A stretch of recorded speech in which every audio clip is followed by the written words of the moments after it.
ITIL. The 5 most commonly used concepts of ITIL relating to service are service strategy, service design, service transition, service operation, and continual service improvement. The first concept that I chose to implement in a real-world situation is service transition. When I worked for Eastern Iowa Community Action, I was helping everyone transition to Windows 10.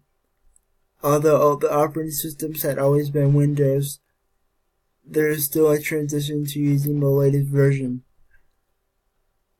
To transition these employees, we ensured that they received training before the computers were changed to the Windows 10 operating system. The second concept that I chose to implement in a scenario is conditional service improvement.